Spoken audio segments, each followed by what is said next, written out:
అందరికీ నమస్కారం. ఈ ఎపిసోడ్ 44లో గోచారం అంటే ఏమి, గోచార స్థితి గురించి మాట్లాడుకుందాం. మన గురువు గారు శ్రీమన్ నల్లాన్ చక్రవర్తి వరద వెంకటాచార్యుల వారు గోచారం గురించి చాలా సింపుల్గా, సరళంగా, చాలా ఈజీగా చెప్పారనమాట.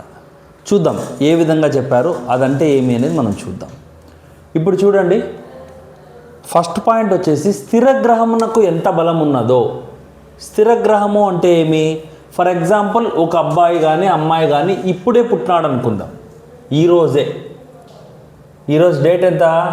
20 మే 20. ఈరోజు మే 20 2026 ఈ 3 గంటలకు పుట్టినాడు అనుకోండి. 3 o'clock అరౌండ్ పుడితే చార్ట్ అనేది ఈ విధంగా వస్తుంది. అంటే లగ్నం ఏది ఏర్పడింది? కన్యా లగ్నం ఉంది.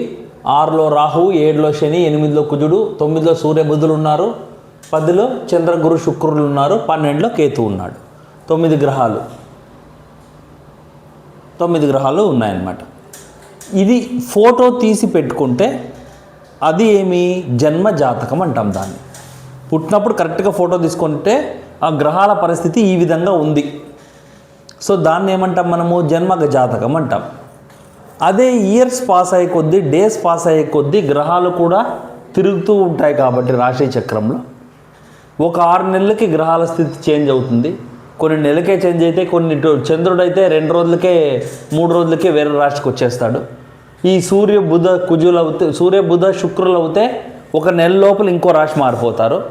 అదే కుజుడు అయితే 45 days, శని అయితే 2.5 years, గురువు అయితే 1 year, రాహు కేతు అయితే 1.5 years. ఇట్లా మారిపోతూ ఉంటారు అనమాట. వాళ్ళ ప్లేసెస్ అనేవి చేంజ్ అవుతూ ఉంటాయి. అలా చేంజ్ అయ్యే దాన్నే మనం ఏమంటామంటే గోచారము అంటారు. ఓకేనా? అంటే గోచార స్థితి అంటే ఇప్పుడు పుట్టిన అబ్బాయిది ఓ 2-3 years తర్వాత వాళ్ళ ఫాదర్ని ఏం చేస్తారు? జాతకం రాయించాలా అనుకుంటారు అనుకోండి. ఫర్ ఎగ్జాంపుల్, ఆ 2-3 years గడిచిన తర్వాత ప్లేస్మెంట్ ఈ విధంగా ఉండదు. అన్నీ చేంజ్ అయిపోయి ఉంటాయి. ప్లేస్మెంట్ అనేది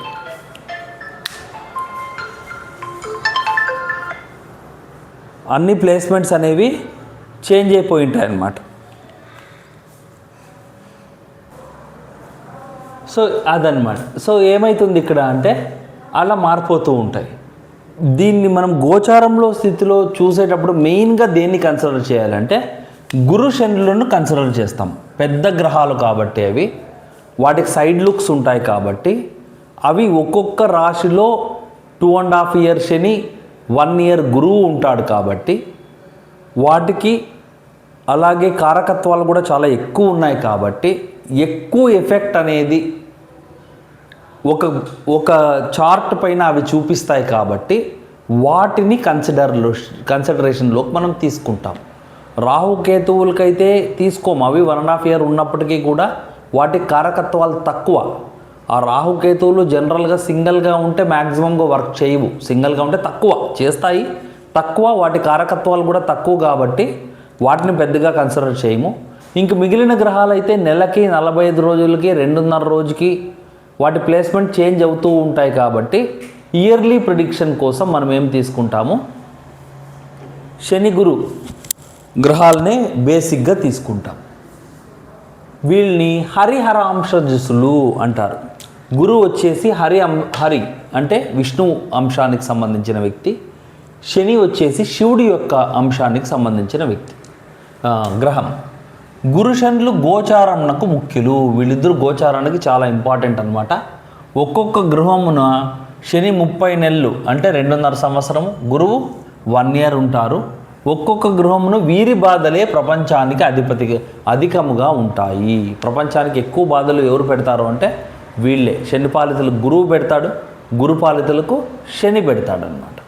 సో డిఫరెంట్ ప్లేసెస్లో ఉండి 4 చూపులు ఉంటాయి కాబట్టి ఒక్కొక్క గ్రహానికి విశేష దృష్టిలు ఉంటాయి వీళ్ళిద్దరికీ.